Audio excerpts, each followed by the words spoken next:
भक्ति का चमत्कार। इस कहानी से हम जानेंगे कि भक्ति में कितनी शक्ति होती है। ये कहानी है दो भाइयों की, एक बड़ा भाई और एक छोटा भाई, जो दोनों स्वभाव से बिल्कुल विपरीत थे।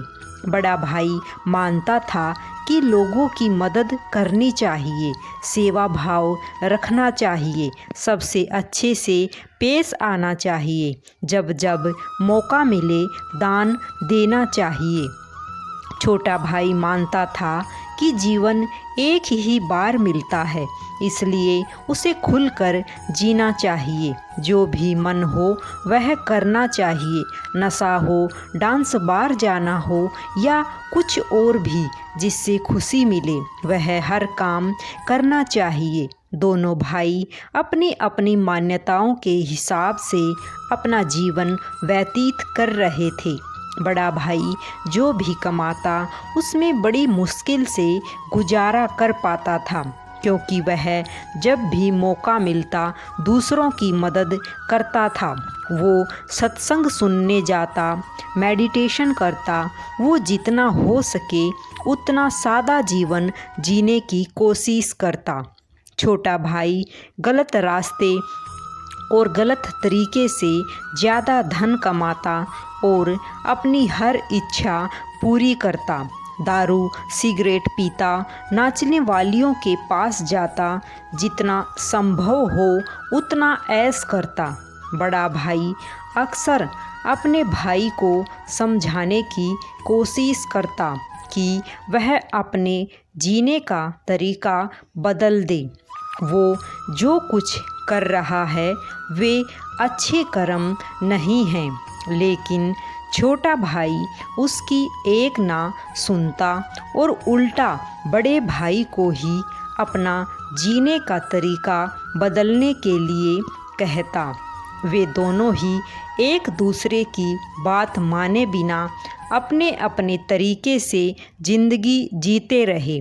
एक दिन बड़े भाई को घर लौटते वक्त रास्ते में चप्पल में कील घुस गई, जो चप्पल को चीरते हुए उसके पैर में घुस गई। उसे बड़ा दर्द हुआ।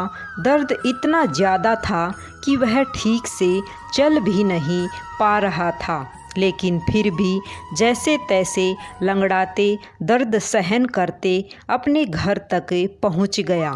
घर पहुंचने के बाद उसे बिल्कुल भी खड़ा हुआ नहीं जा रहा था। उसे बहुत प्यास लग रही थी, लेकिन दर्द इतना ज़्यादा था कि वह पानी का गिलास लेने तक की हिम्मत नहीं जुटा पा रहा था। इसलिए अब बड़ा भाई छोटे भाई के आने की राह देखने लगा। थोड़ी देर बाद छोटा भाई घर आया। उसके चेहरे पर बड़ी सी मुस्कान थी। वह बहुत ज़्यादा खुश लग रहा था। छोटे भाई को देखते ही बड़े भाई ने उससे पानी मांगा। छोटे भाई ने ठंडा पानी बड़े भाई को पिलाया और उससे क्या हुआ कि उसके बारे में पूछा। बड़े भाई ने बताया कि उसके पैर में कील घुस गई है। छोटा भाई बड़े भाई से बोला, देखिए, आप इतना ज़्यादा सादा और सच्चाई भरा जीवन जीते हैं, बदले में आपको क्या मिला? और यह देखिए, मैं कितना खुलकर जीवन जीता हूँ, इसलिए आज मुझे रास्ते में हीरे का हार मिला है। हमारे दोनों की परिस्थितियाँ यह साबित करती हैं कि मेरा तरीका सही है और आपका गलत। बड़ा भाई बड़ा परेशान था, फिर भी वह छोटे भाई को समझाने लगा कि नहीं, उसी का तरीका सही है। बड़ा भाई कह रहा था कि तरीका मेरा ही सही है, लेकिन शायद कुछ गड़बड़ है, इसलिए हम ऐसा करते हैं कि कल हम दोनों ज्योतिषी को अपनी अपनी कुंडली दिखाएंगे। वही बताएगा कि क्या दिक्कत है।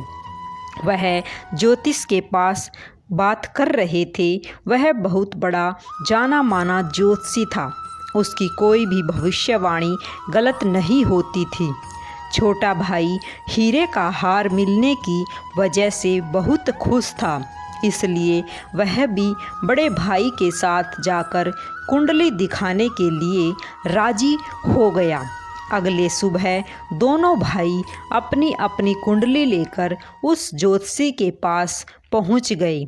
बड़े भाई ने अपनी कुंडली ज्योतिष को दिखाई।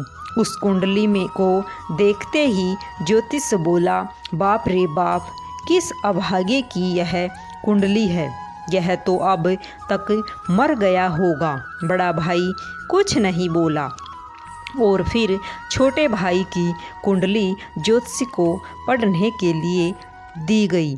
उसकी कुंडली देखते ही ज्योतिषी खुशी से बोल पड़ा, यह बहुत अच्छी कुंडली है, इसमें तो राजयोग लिखा है, यह जरूर अब तक मंत्री बन गया होगा।